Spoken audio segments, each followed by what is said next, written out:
बेटा गंगाधर, तेरा कुछ नहीं हो सकता। हे भगवान, ये रोज रोज का कचरा, पता नहीं कितना कचरा जमा कर देते हैं। पढ़े लिखे कहते हैं अपने आप को, इस पार्क को कचरे का पेटी बना डाला। ये लोग योगा करते रहते हैं।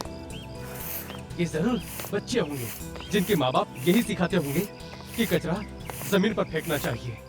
रोज रोज कचरा साफ करो और रोज दुगना कचरा मेरा इंतजार कर रहा होता है। हे भगवान, कभी तो सुन मेरी, कोई चमत्कार तो कर, या यूं ही कचरा साफ करवाता रहेगा जीवन भर। कचरा कचरा कचरा, दिन भर कचरा साफ करो, सुबह आओ कचरा। कुछ तो चमत्कार कर दे।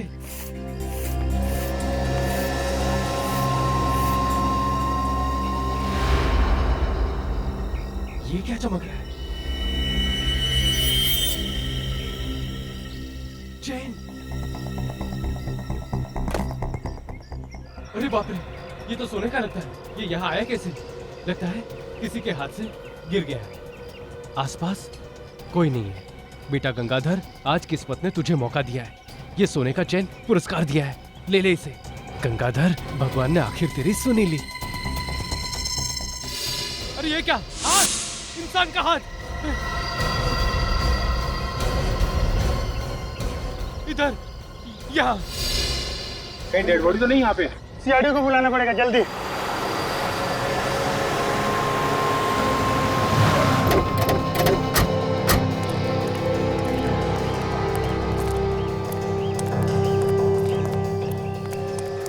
ये लोग कौन है? हटो, चलो हटो, चले हटो। तुम दोनों हो कौन? ये हमारा क्राइम सीन है, सीआईडी का केस है ये। तुम लोग बिना परमिशन के यहाँ नहीं आ सकते। न जाने कितने सारी एविडेंस खराब कर दिए होंगे। अरे सब रेडी, चुप हो जाओ। मैं जानता हूँ इन दोनों को, ये हमारे नए सीआईडी ऑफिसर्स हैं। नए ऑफिसर्स? हाँ, नए ऑफिसर्स। इंस्पेक्टर विनीत और ये है इंस्पेक्टर श्रेया। ये दोनों पहले मुंबई क्राइम ब्रांच में थे। ये नए इंस्पेक्टर आए, आपने बताया नहीं सर? सचिन, कल शाम को ही पता चला। तुम लोगों को बताने के लिए मेरे पास वक्त ही नहीं था। खैर छोड़ो। विनीत, क्या मिला तुम्हें यहाँ पर? सर, हमें यहाँ पर ये कटा हुआ हाथ मिला है और उसके ऊपर ये ब्रेसलेट मिला है। ये ब्रेसलेट काम की चीज है। ये ब्रेसलेट अच्छी तरह से साफ करो, संभाल के। हाँ, कटा हुआ सर? माय गॉड, तो इसके सर के साथ इसका हाथ भी जुड़ा हुआ है। शरीर का बाकी हिस्सा भी तो होना चाहिए आसपास। काम करो, पेड़ के आसपास देखो और कुछ मिलता है क्या। देखो।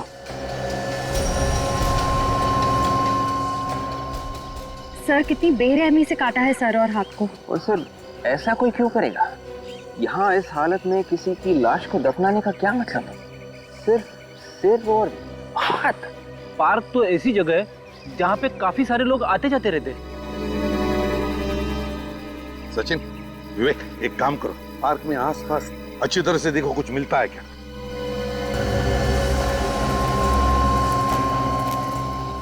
एक बात बताओ, तुम में से किसने इस हाथ को पहले देखा?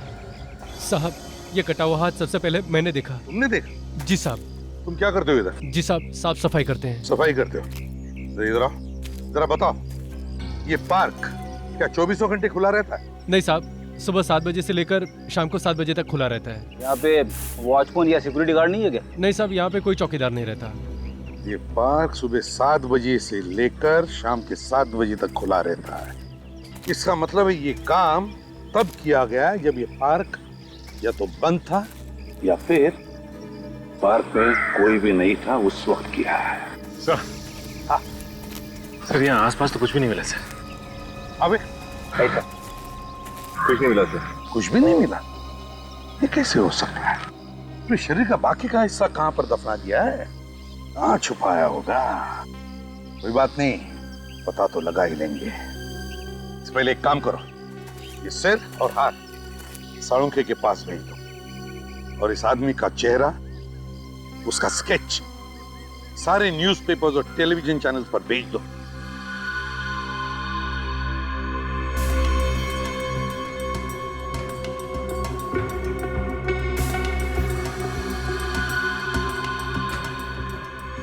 माय गॉड, ये क्या है?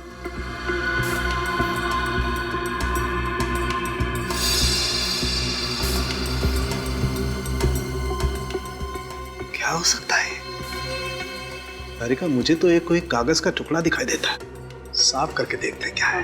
डॉक्टर साहब, ये आपके हाथ में क्या है? दया, ये मेरे हाथ में कागज का टुकड़ा है। कागज का टुकड़ा मिला कहाँ से आपको? यहाँ से इसकी उंगलियों के बीच में फंसा हुआ था ये। मगर इसकी उंगलियों के बीच में ये कागज का टुकड़ा कैसे पहुंचा?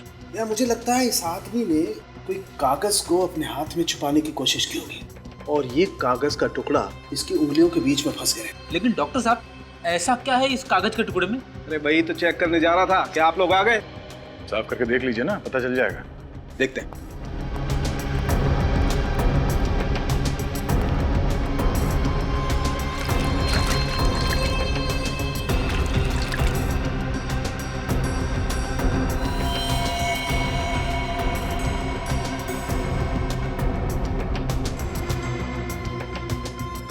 दया, ये तो कोई अखबार का टुकड़ा जैसा लग रहा है। बहुत ही पुराना अखबार का टुकड़ा। सर, इसमें फोटो जैसा कुछ है। कोई घटना या दुर्घटना की फोटो है। Right, yes. सर, ये चौक लाइन से लगता है कि ये कोई हादसे की तस्वीर है। मगर सर, उसने ये फोटो छुपाया क्यों? कोई तो कारण होगा। इस आदमी के बॉडी के पार्ट्स हमें मिले हैं। हो सकता है उसका इस हादसे से कोई ना कोई संबंध हो। ये क्या? ये हाँ सर, डेट जैसा कुछ है। हाँ, मतलब ये अखबार करीब 14-15 साल पुराना है। एग्जैक्टली। सर, हाँ, यहाँ पर कुछ है। क्या है? क्या है? ये देखिए, इसके जीप के अंदर एक नंबर छपा हुआ है। देखिए, जीप के अंदर नंबर। नंबर 3? सर, जीप पे नंबर 3 छापने का क्या मतलब है? ये केस तो कुछ ज्यादा ही उलझा हुआ है। पहले इस आदमी की उंगलियों के बीच में 14-15 साल पुराने अखबार की कटिंग, जिसमें एक हादसे की फोटो है, और अब ये जीप में नंबर। इस आदमी का किसी न किसी जुर्म के साथ कोई ना कोई कनेक्शन जरूर है।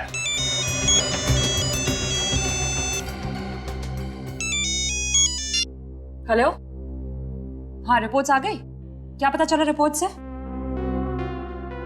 Thank you sir. ये एक आदमी नहीं है। एक आदमी नहीं है मतलब? ये सर किसी और आदमी का है और ये हाथ किसी दूसरे इंसान का। मतलब दो अलग अलग लोगों के बॉडी पार्ट एक ही जगह पे मिले? हाँ, पहले पेपर की कटिंग, अब ये जीप में नंबर, 2 लोगों का खून। हमें जल्दी से ये पता करना होगा कि ये 2 लोग आखिर है कौन। अरे यार, ये क्या चक्कर है? एक और झटका। हाँ फ्रेडी, बहुत बड़ा झटका। ये इस आदमी के नाखूनों का रंग नॉर्मल नहीं है, कुछ अलग है। सर, इसका क्या मतलब है? इसका मतलब ये नाखून चेक करने के बाद पता चलेगा।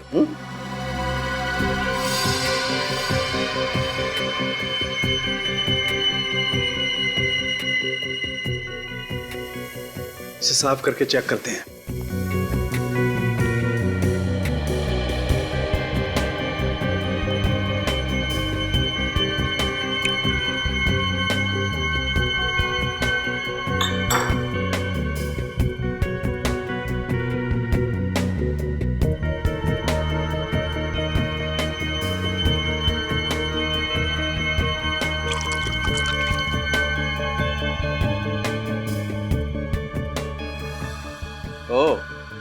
अब आई बात समझ में। क्या हुआ डॉक्टर साहब? दया, ये आदमी कोई बहुत हैवी डोज ले रहा था किसी दवाई की। कौन सी दवाई सर?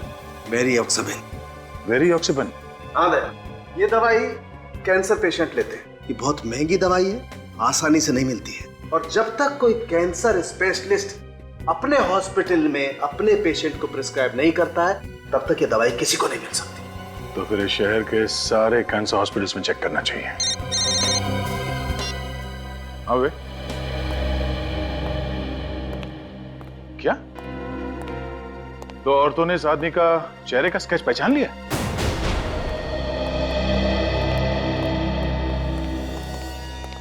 सर, विनय जी की वाइफ ने ना, और उनकी सेक्रेटरी आन्या।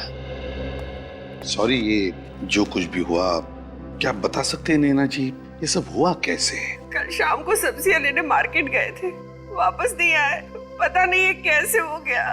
मुझे ये भी पता नहीं कि उनके साथ ये किसने किया, क्यों किया। मुझे अब भी यकीन नहीं होता कि मेरे पति विनय अब नहीं रहे। जब वो घर वापस नहीं आ रहे थे तो आपने कोशिश नहीं की उन्हें कांटेक्ट करने की? मैंने उनको हर 2 मिनट के बाद फोन करने की कोशिश की, लेकिन उनका फोन बंद आ रहा था। ये विनय करते क्या थे? सर वो लॉयर थे।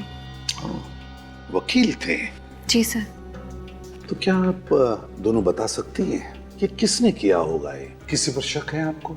सर ऐसा तो कोई याद नहीं। विनय सर बहुत ही नेक और शरीफ इंसान थे। वो लॉयर थे, पता नहीं किसी केस के सिलसिले में किसी के साथ कोई दुश्मनी हो तो पिछले कुछ दिनों में आपसे उन्होंने कुछ बताया या फिर आपने महसूस किया हो कि वो किसी केस को लेकर परेशान हो?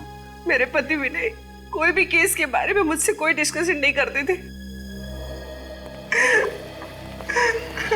अभिजीत, समझ में नहीं आता कौन खून कर सकता है विनय का। बड़ी अजीब बात है ये। सर, जिस बेरहमी से विनय का खून हुआ है, ऐसा लगता है कि खूनी के दिल में विनय के लिए काफी जहर भरा था, काफी नफरत करता था वो। वही लगता है। सर, सालुंके साहब को ब्रेसलेट पर कुछ मिला है। अच्छा, क्या मिला है? ब्रेसलेट का लोगो। ब्रेसलेट का लोगो? अभिजीत, ये देखो। ऐसा कुछ वी जैसा लिखा हुआ है। वी जैसा ही कुछ है। विक, कंप्यूटर में चेक करो, देखो ऐसा लोगो किस ज्वेलर का है। Yes sir. हाँ अभिजीत,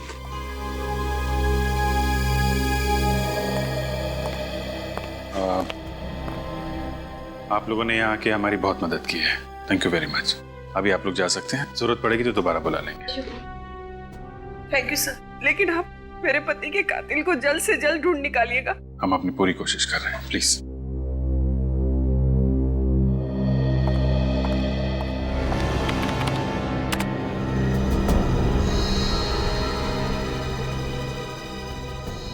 मिल गया सर, वरदान ज्वेलर्स। ये वही दुकान है जो अपनी सारी ज्वेलरी पे इसी तरह का लोगो इस्तेमाल करते हैं। कहाँ पर है ये Vardan jeweller? Sir Pendra waste.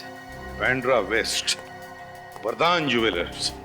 Abhijit, इस वरदान ज्वेलर्स से पता चल जाएगा कि ब्रेसलेट खरीदा किसने था। बहन की शादी को 1 हफ्ता रह गया सर। आप घबराइए मत, कल शाम तक आपके गहने आपके घर पहुंच जाएंगे। नक्की? पक्का? मैं खुद आ जाऊं? नहीं, आप बस कल शाम तक गहने भिजवा दीजिए। ये सब अब मेरी जिम्मेदारी है। आप इत्मीनान से घर जाकर सो जाइए। ठीक है, नमस्ते। नमस्ते।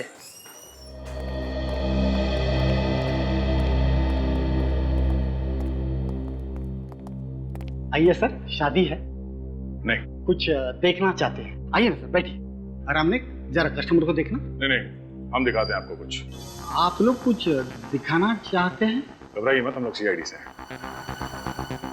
कुछ प्रूफ है? सीआईडी? हाँ, ये ब्रेसलेट देखिए, ये आपकी दुकान का है? ठीक कहा आपने, ये मेरे दुकान से ही बना हुआ है। कहाँ मिला आपको? एक हाथ पे था ये। ब्रेसलेट तो हम हाथ के ऊपर ही पहनते हैं ना।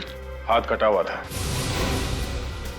किसका हाथ था सर? यही पता करने के लिए हम लोग यहाँ पर आए हैं। क्या बता सकते हैं कि ये ब्रेसलेट किसने खरीदा था आपके यहाँ से?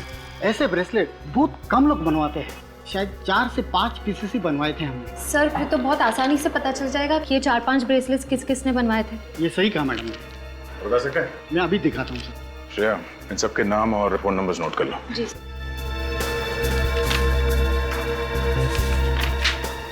देखिए सर। अरे वाह, एड्रेस भी नोट किया है? जी sir. Rajesh 401 silver ring, Shantinagar, Bandra. Subhash Kandivali में रहता है। सुनील पनवेल का रहने वाला है, और रोकंडा ये बोरीवली में रहता है। इन सबके घर चल के देखना पड़ेगा। Hello doctor. आपने अपॉइंटमेंट लिया? मैं सीआईडी से हूँ, इंस्पेक्टर फ्रेडी। हेलो सर, आप यहाँ कैसे? मुझे आपकी मदद चाहिए थी। मैं आपकी क्या मदद कर सकता हूँ? डॉक्टर साहब, आपके हॉस्पिटल में वेरियोक्साबेन नाम की दवाई यूज की जाती है या नहीं? नो सर, ऐसी कोई दवाई यहाँ इस्तेमाल नहीं होती। ये बहुत ही रेयर दवाई है। Thank you.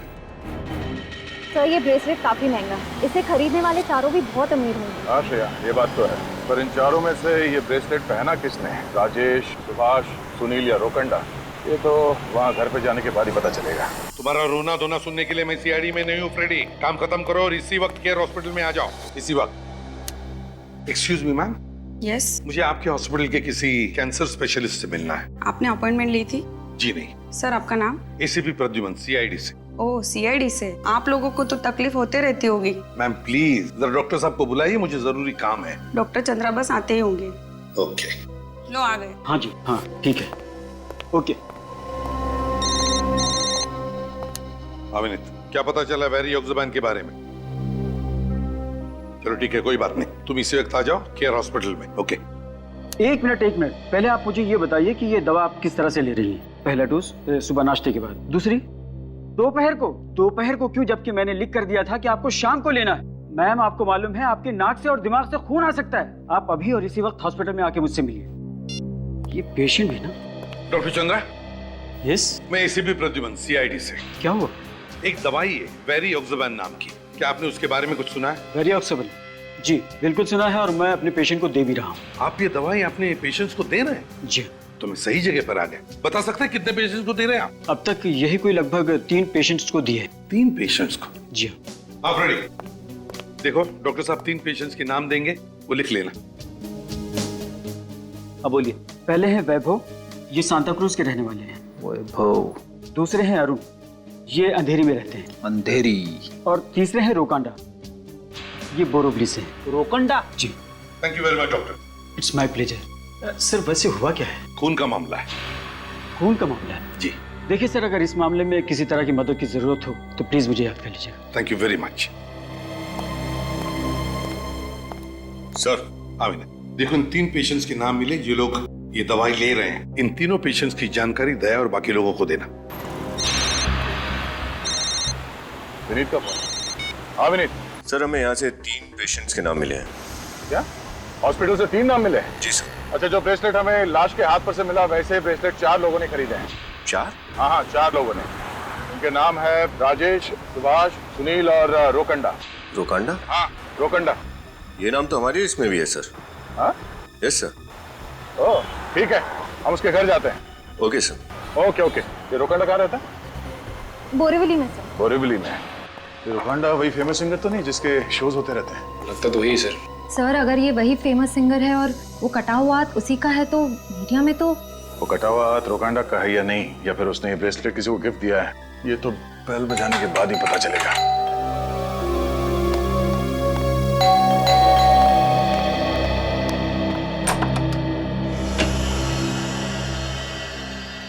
बोलिए साहब। जी कहिए, किससे मिलना है आपको? हम लोग सीआईडी से हैं, रोकांडा से मिलना चाहते हैं। रोकांडा? हाँ वो यहीं रहते हैं ना? जी बिल्कुल यहीं रहते हैं। और आप? मैं उनकी पत्नी त्रिया। कहाँ है वो? घर पर नहीं है क्या? आप यहाँ बैठिए प्लीज।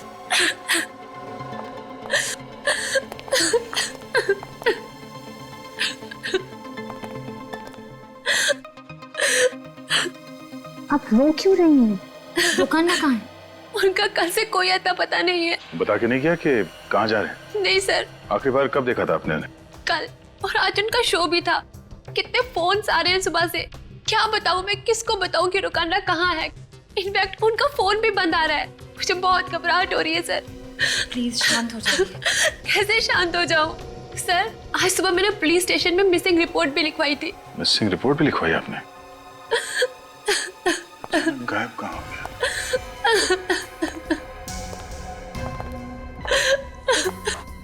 ये ब्रेसलेट? सर ये तो। हाँ वही ब्रेसलेट है। इसका मतलब वो कटा हुआ हाथ रोकांडा का था शायद। आप लोग क्या बातें कर रहे हैं? कहीं कुछ गड़बड़ तो नहीं है ना? नहीं। अच्छा आप ये बताइए कि रोकांडा को कैंसर की बीमारी है? हाँ, पर आप लोगों को? ऐसे ही। अच्छा रोकांडा के बारे में कुछ जानकारी मिले तो हमें इन्फॉर्म कर देना। जी सर। Thank you.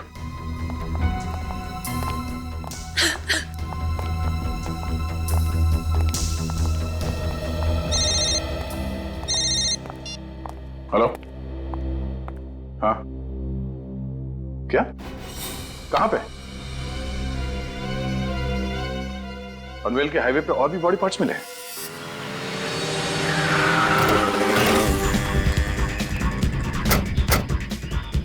मैं फोन करके खबर दी लाश के टुकड़ों के बारे में।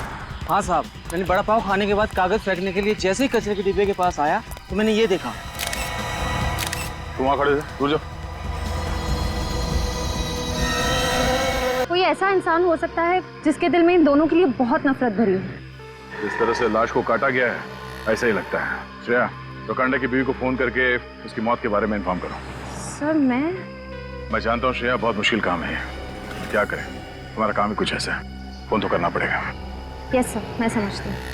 निखिल, इस बॉडी के पार्ट्स को फॉरेंसिक लैब भिजवा दो। हेलो मिसेस त्रिया।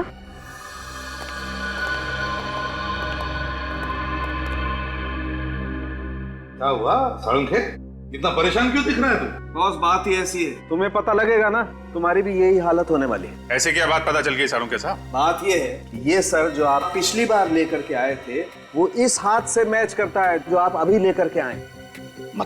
मतलब ये कि इस बार लाया हुआ हाथ और पिछली बार मिला हुआ सर वो एक आदमी का है, और पिछली बार लाया हुआ हाथ और इस बार मिला हुआ सर वो दूसरे आदमी का है। मतलब ये लाश लॉयर विनय की है और ये रोकांडा की। बिल्कुल।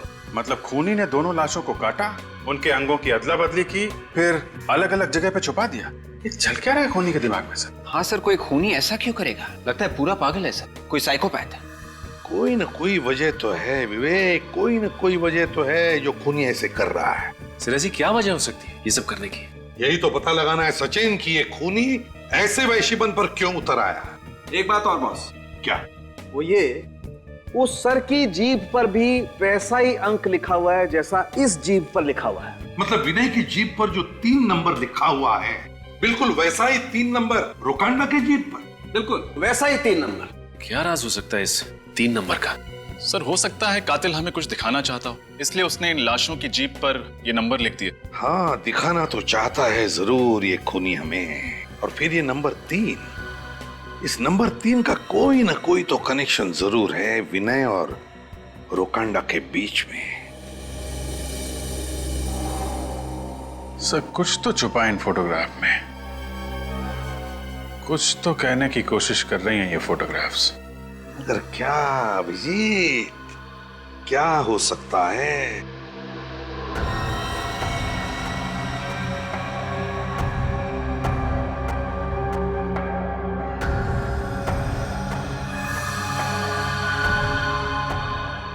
अभिजीत, बॉडी पार्ट्स को देखो, किसी खास तरीके से रखे गए हैं। कुछ समझ में आ रहा है? ऐसा लगता है कि कोई शेप दिया गया है, कोई आकार है। एग्जैक्टली अभिजीत।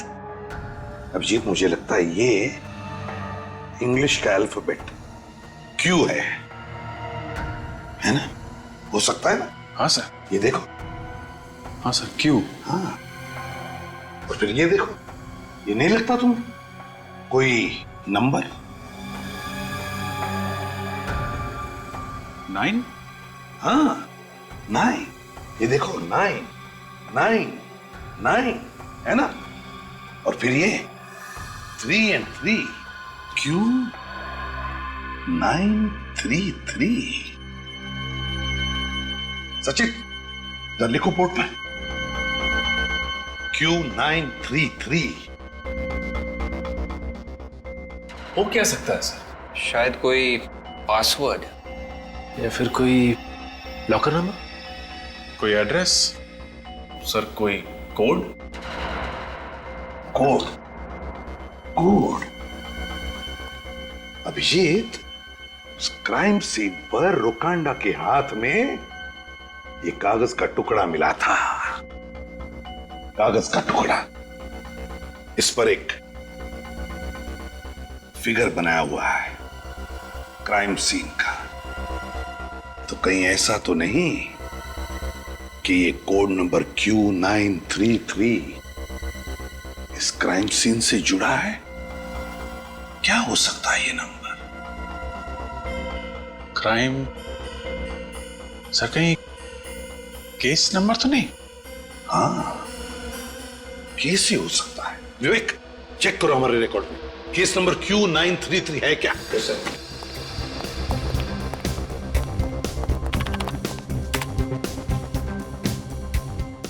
यस सर, इस नंबर का एक केस है, ये 1998, 14 साल पुराना केस है। सर इस केस में मुजरिम चंदू को 14 साल की सजा हुई थी सर, मर्डर के जुर्म में। और कुछ ही दिनों पहले वो जेल से छूटा। किसका केस सब? सर ये केस कोई विनय हैंडल कर रहा था सर, लॉयर विनय। विनय? सर कहीं ये लॉयर विनय वही तो नहीं जिसकी हमें लाश मिली? हो सकता है।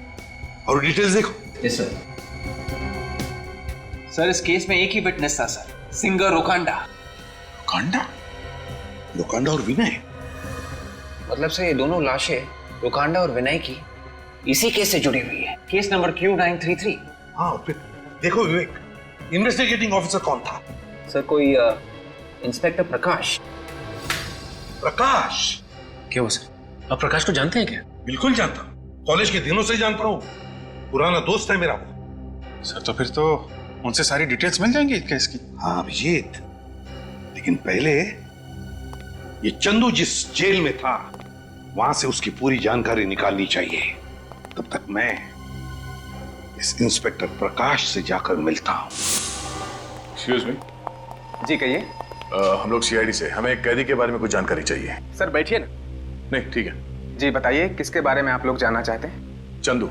चंदू जो खून के जुर्म में यहाँ बंद था? हाँ वही। आप उसके बारे में हमें कुछ बता सकते हैं? वो किसी का खून करके यहाँ आया था और इस केस में ये साबित हुआ था कि उसने पैसों के लिए किसी का खून किया था और उसने 13 साल की सजा भी काटी थी। 13 साल? जी हाँ, और अभी 2-4 महीने पहले वो जेल से छूट के गया। अच्छा, उसकी सजा पूरी हुई थी या पहले ही छूट गया? नहीं, उसे 14 साल की सजा हुई थी, लेकिन उसके अच्छे बर्ताव को देखते हुए सरकार ने उसकी 1 साल की सजा माफ कर दी। अच्छा, सजा काटने के बाद अब कहाँ मिलेगा, कुछ अंदाजा है आपको? नहीं सर, हमारे रिकॉर्ड में उसका कोई पता नहीं है। अच्छा, कोई ऐसी जगह जानते हो जहाँ वो अक्सर पुलिस से छिपने के लिए इस्तेमाल करता था? नहीं सर, हमें उसके बारे में ज्यादा जानकारी नहीं है। पिछले 13 साल में जब वो जेल में था तो उसे कोई ना कोई तो मिलने आता था ना? सर आप विश्वास नहीं करेंगे, पिछले 13 सालों में ऐसा कोई आदमी हमने नहीं देखा जो उससे मिलने आया था, और इस बात से जेल में सभी हैरान थे। पिछले 13 साल में उससे मिलने के लिए जेल में कोई भी नहीं है? हाँ सर, सच है। और ना तो उसका कोई रिश्तेदार, ना दोस्त, ना कोई यार, कोई नहीं था सर। ये तो बहुत ही अजीब बात है। बल्कि पुलिस ने जब उसे पकड़ा तब भी वो अकेला ही था। अच्छा, उसका घर कहाँ है, कुछ एड्रेस है आपके पास? अभी तक हमको उसके बारे में कुछ पता नहीं चला। इसका मतलब चंदू के आगे पीछे कोई नहीं था। लेकिन सर ऐसा कैसे हो सकता है? कोई भी इंसान इतना अकेला कैसे हो सकता है? कोई तो होगा जो उससे बातें करता होगा। अच्छा, जेल में चंदू का बर्ताव कैसा था? वो कैदियों से बात करता था या किसी से बात करता हो? सर कुछ खास नहीं, अकेला ही बैठा रहता था, अपनी दुनिया में वो खोया रहता था, किसी से ज्यादा बात ही नहीं करता था सिवाय एक आदमी के। कौन? सर राजू, चाय वाला। अक्सर वो हमारी जेल में चाय देने आया करता है। चाय वाला राजू? जी हाँ सर, सिर्फ उसी से बात करता था। कहाँ मिलेगा ये चाय वाला? सर आप आगे निकलिए और दाहिने मुड़िए और सीधे चलते जाना, उसका ठेला आगे दिख जाएगा। Thank you. Thank you sir. Raju चाय वाले के साथ बैठ के चाय पीते हैं। कितने सालों बाद आ रहा हूं मैं प्रकाश से मिलने के लिए। फिर भी सर, इतने वक्त बाद पुराने दोस्त से मिलने की बात ही अलग है। हाँ वो तो है। अरे एसीपी अंकल, आप लोग आइए ना अंदर। आयुष, कितने बड़े हो गए तुम, हैं? पापा कहाँ है? वो क्या हुआ? मुझे कुछ समझ नहीं आ रहा है अंकल। क्या हुआ आयुष, कोई प्रॉब्लम है? अच्छा है आप लोग आ गए, मुझे आपकी मदद चाहिए। क्या हुआ? प्रकाश सर ठीक तो है ना? पापा आज सुबह से कहीं चले गए हैं और मेरा फोन भी नहीं उठा रहे हैं। तो ऑफिस में फोन करते उनके? मैंने ऑफिस में फोन किया था पर पापा आज ऑफिस पहुंचे ही नहीं है। हो सकता है वो किसी बाहर के काम की वजह से ऑफिस ना गए हो या फिर बिजी हो। नहीं नहीं, पापा चाहे जितना भी बिजी हो मेरा फोन जरूर लेते हैं, और अगर फोन नहीं उठा सकते तो मैसेज जरूर करते हैं। आज तो कोई जवाब ही नहीं दे रहे हैं, मुझे बहुत चिंता हो रही है अंकल। प्लीज पापा को ढूंढिए ना अंकल। आयुष बिल्कुल घबराओ मत, अरे तुम्हारे पापा एक दिलेर और जाबाज ऑफिसर है, समझे? आयुष एक बात बताओ, क्या पापा ने कभी तुम्हारे साथ किसी पुराने केस के बारे में कभी बात की थी? मेरा मतलब है case number Q933। Case number Q933 के बारे में तो मालूम नहीं, लेकिन पापा किसी पुराने केस को लेकर चिंतित जरूर थे। पुराने केस को लेकर? किसकी केस, कौन सी केस? वो किसी चंदू नाम के आदमी का केस था। चंदू? चंदू की केस? यही तो केस है, केस नंबर Q933। ये केस तो 14-15 साल पुरानी केस है और 10 साल पहले पूरी भी हो गई थी। फिर इस केस को लेकर प्रकाश। पापा का फोन चालू है? जी अंकल। इधर लगाओ। अंकल बेल जा रही है पर कोई उठा नहीं रहा है। हाँ बेल तो जा रही है, कोई उठा नहीं रहा है। फ्रेडी, काम करो, प्रकाश का सेल फोन ट्रैक करो, देखो इस वक्त कहां पर है और कहां जाता है। Yes sir. ये लो बेटा। और सुनो, बिल्कुल घबराना नहीं, तुम्हारे पापा को हम कुछ नहीं होने देंगे, बिल्कुल घबराओ मत। और एक बात, अगर तुम्हें कुछ भी पता चले, कुछ भी पापा के बारे में या इस केस के बारे में, तो मुझे तुरंत फोन कर देना।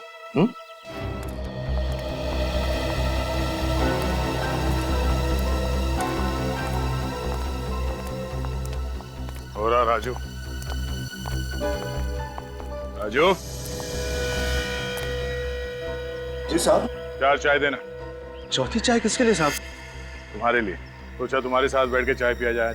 क्यों नहीं साहब, ग्राहक तो भगवान का रूप होता है और ग्राहक के लिए तो ये राजू कुछ भी कर सकता है साहब। बैठिए साहब, आइए आइए। और एक कैदी के लिए भी राजू कुछ भी कर सकता है ना? मैं कुछ समझा नहीं साहब। नहीं समझा? अभी समझाते हैं, निकल।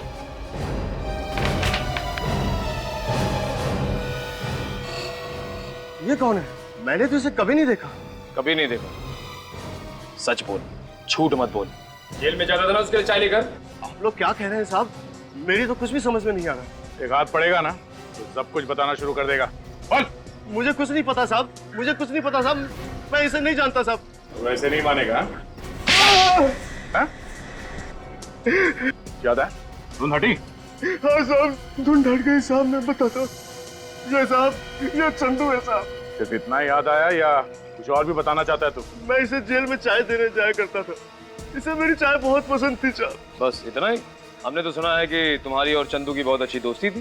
दोस्ती तो दूर की बात है साहब, वो मुझे जान से मारने की धमकियां देता था साहब। एक दिन मौका पाकर साहब उसने मुझे दबोच लिया और मुझे कुछ चिट्ठियां दी और उसने मुझे कहा कि इन चिट्ठियों को पोस्ट कर दे और मुझे धमकी दी कि अगर मैंने उसका कहना नहीं माना या किसी और को इस बारे में बताया तो वो जेल के बाहर अपने पार्टनर के हाथों मुझे मरवा देगा। और तुम मान गए? और मैं क्या करता मैडम, मैं एक मामूली चाय वाला और वो एक खूनी, डर तो लगता ही था। किस तरह की चिट्ठियां भिजवाता था वो तुमसे? ये तो मालूम नहीं साहब, डर के मारे मैंने वो चिट्ठियां कभी खोली ही नहीं। मगर साहब हर 5-6 महीने में वो अपने गांव मंगल नगर के लिए एक चिट्ठी जरूर पोस्ट करवाता था। मंगल नगर? मतलब उसका परिवार मंगल नगर में रहता है? और हाँ साहब, उसने जो आखिरी चिट्ठी पोस्ट करने के लिए दी थी वो कुछ दिनों बाद वापस आ गई थी साहब। वापस आ गई? क्यों? पता नहीं साहब, मैंने तो उसे पोस्ट कर दिया था लेकिन वो वापस आ गई। इस बात को मैंने चंदू को भी डर के मारे नहीं बताया साहब। क्या वो चिट्ठी अभी भी तुम्हारे पास है? जी। दिखाओ जरा। दिखाता हूँ साहब।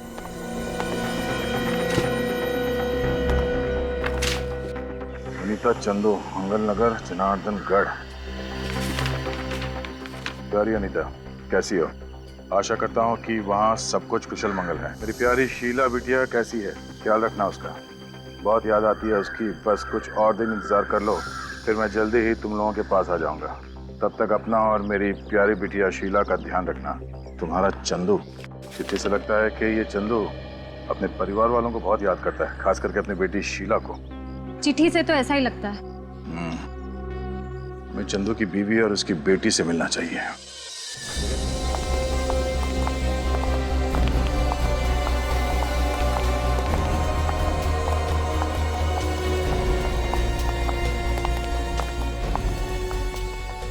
मंगल नगर तो पहुंच गया। ये पता करना होगा कि चंदू के परिवार रहता कहाँ। सर किसी से पूछ लेते हैं। ऐसे छोटे गांव में तो सब एक दूसरे को जानते होंगे। ये आदमी औरत जो घर से बाहर निकले, इनसे पूछो जरा। सुनिए भाई साहब, आप जानते हैं चंदू कौन है? अब चंदू? कौन चंदू? हम किसी चंदू को नहीं जानते। चलो। देखिए, घबराइए मत, हम लोग सीआईडी से हैं। सीआईडी? हम जानते हैं कि चंदू का परिवार इसी गांव में रहता है। सिर्फ यही जानना है कि वो रहता किस घर में है। देखिए साहब, अब हमें किसी मामले में मत घसीटिए। हमने कुछ नहीं किया है, हमने तो बस सुना है कि चंदू एक मुजरिम है और वो अभी जेल में। हाँ साहब, हम पुलिस और कोर्ट कचहरी के चक्कर में नहीं पड़ना चाहते। देखिए, आप लोग बिना बात के परेशान हो रहे हैं। डरने की कोई बात नहीं है, हम लोग यहाँ से पूछताछ करने के लिए आए हैं। आप लोगों को कुछ नहीं होगा, डरिए मत, भरोसा रखिए। सीआईडी आप लोगों की सुरक्षा के लिए, परेशान करने के लिए नहीं। देखिए भाई साहब, बस इतना बता दीजिए कि ये चंदू रहता कहाँ है? रहता है नहीं साहब, रहता था। रहता था? अब तो ना वो यहाँ है ना उसके घर वाले। कहाँ गए वो लोग? ये तो नहीं मालूम। चंदू की बीवी और उसकी बेटी शीला यहाँ रहते थे, लेकिन 6 महीने पहले ही चंदू की बीवी मर गई।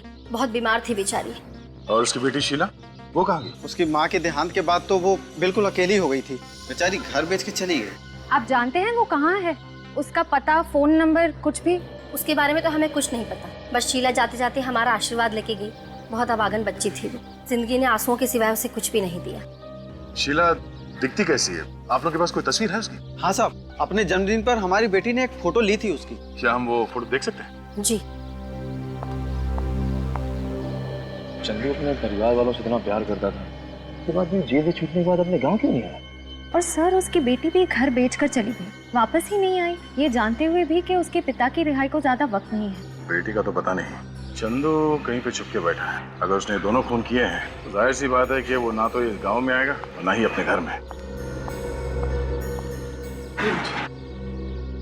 ये शीला है। क्या हम ये फोटो रख सकते हैं? ये वही एरिया है जहाँ पे प्रकाश सर का मोबाइल फोन ट्रैक किया गया है। इसी एरिया में? हाँ सर। प्रकाश को फोन करना है। फोन चालू है, मेल भी जा रही है। हम प्रकाश सर के मोबाइल फोन के नजदीक पहुंच गए। गुड। लेकिन एक बात मेरी समझ में नहीं आ रही। क्या?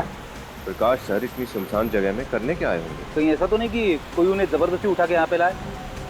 हो सकता है। मुझे लगता है प्रकाश जरूर जानता है कटे हुए सिर और हाथों के बारे में। जरूर जानता है प्रकाश। सर, हम प्रकाश सर के मोबाइल फोन के बहुत नजदीक पहुंच गए सर। ट्रैक करते रहना पड़ी, ट्रैक करते रहना। विनीत, विनीत, रोको रोको रोको रोको रोको।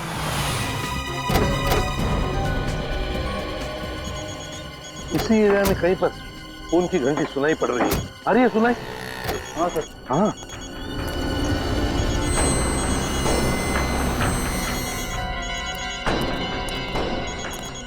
देखो आसपास कहीं फोन है क्या? हो रहा फोन।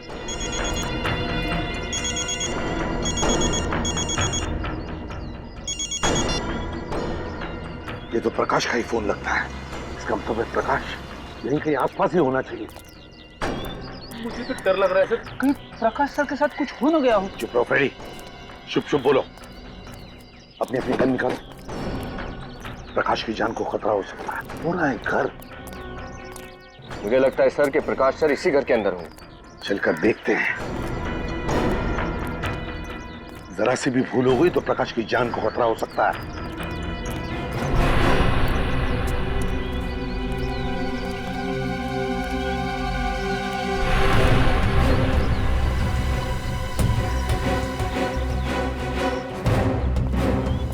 उस तरफ जाकर देखो। रेडी, जाओ पीछे जाकर देखो।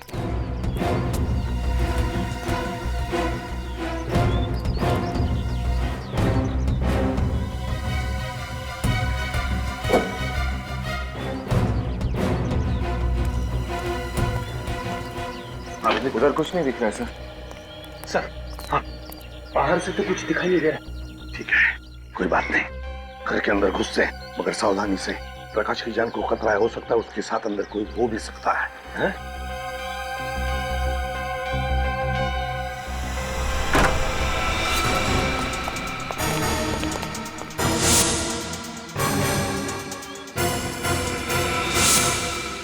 सर, अंदर तो कोई दिख नहीं रहा है। फ्रेडी, इस तरफ जाओ। विनीत, विनीत इस तरफ।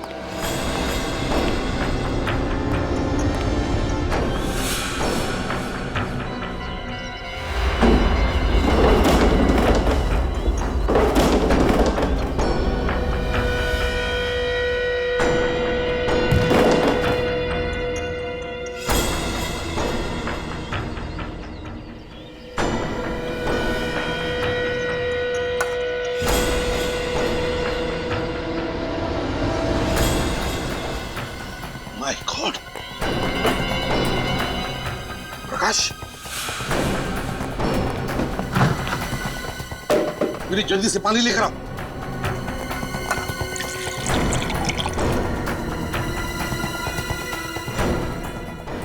पानी।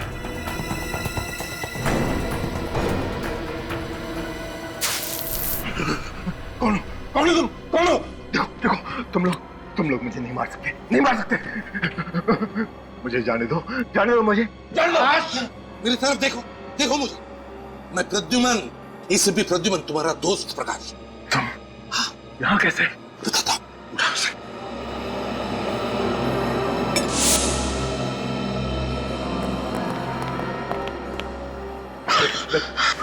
पानी पीना, ये पानी पी।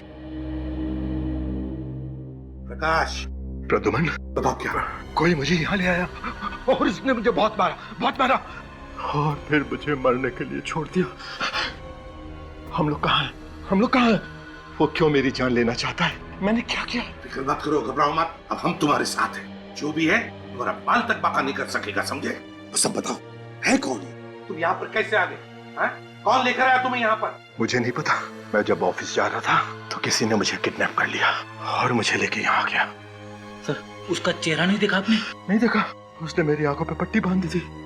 अच्छा बात बताओ, तुमने उसकी आवाज तो सुनी होगी, तो कुछ याद आता है उस आवाज से? शायद वो आवाज किसकी है तुम्हें पता होगा।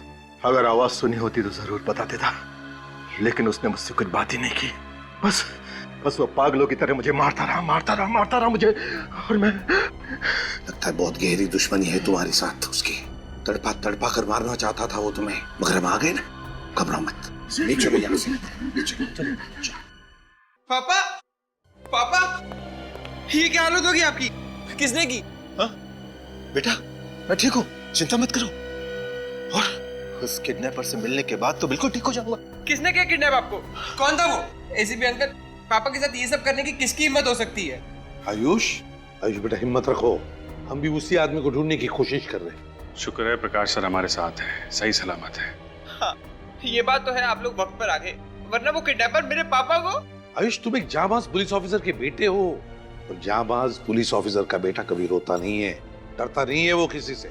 घबराओ मत, हम तुम्हारे पापा को कुछ नहीं होने देंगे। प्रकाश, तुम्हें उन लोगों के बारे में कुछ भी याद नहीं आ रहा? जरा याद करने की कोशिश करो, कुछ याद आ रहा है? सर प्लीज कुछ तो याद करने की कोशिश कीजिए। आपकी छोटी से छोटी बात उस किडनैपर को पकड़ने में हमारी मदद कर सकती है, प्लीज। तुम लोग समझ नहीं रहे हो, मुझे कुछ याद नहीं आ रहा है। मैं बस रास्ते से किडनैप हो गया और किडनैपर ने मेरे मुंह और आंखों पे पट्टी बांध दी। फिर वो मुझे वहां ले गया जहां से आप लोगों ने मुझे बचाया। बस वो मुझे पीटता रहा और पापा! प्रकाश क्या हुआ? लगता है पापा को फिर से हार्ट अटैक आ गया। अटैक? माय गॉड, जल्दी से हॉस्पिटल ले चल। पापा!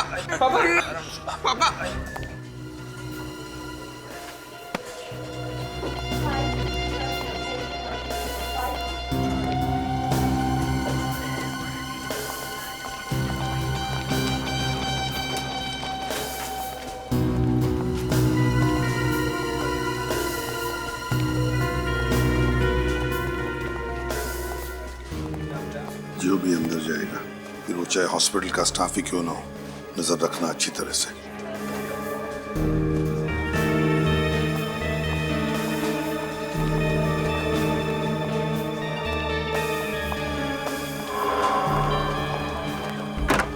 ये अंदर कौन गया?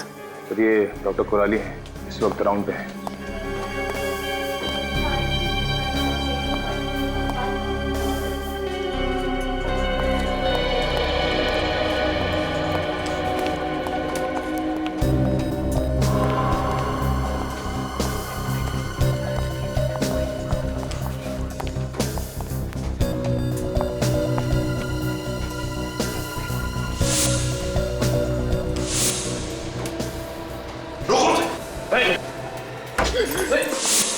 पकड़ो उसे! डॉक्टर को लेकर आओ, जल्दी जाओ। बस।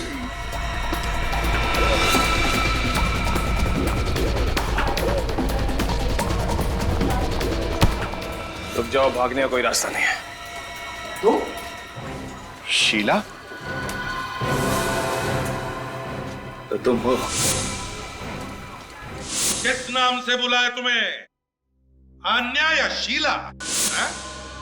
वाह, कितनी सफाई से अपने चेहरे के साथ साथ अपनी पहचान भी बदल ली। मगर अफसोस, चेहरा बदलने के बाद भी सीआईडी से बच नहीं पाई तुम।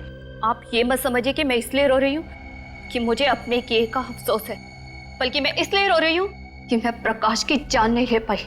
विनय और रोकांडा, उनकी जान लेकर क्या मिला तुम्हें? क्या हासिल किया तुमने? उन्हें क्या हासिल हुआ मेरे बाबा की जिंदगी बर्बाद करके? मेरे बाबा तो निर्दोष थे। 15 साल उन्हें सलाखों के पीछे सजा काटनी पड़ी, और जब वो जेल से बाहर आए तो उनकी मौत हो गई। क्या? जेल से निकलने के बाद तुम्हारे बाबा की मौत हो गई थी? हाँ, मेरे बाबा की मौत हो गई, और मरते मरते उन्होंने मुझे बताया कि उनके साथ नाइंसाफी हुई थी। 15 साल वो मुझसे मिलने के लिए तड़पते रहे। एक अच्छे खासे परिवार को बर्बाद कर दिया उन लोगों ने। बदला तो मुझे लेना ही था, आपकी वजह से मेरा बदला अधूरा रह गया। बदला? सच पता है क्या है?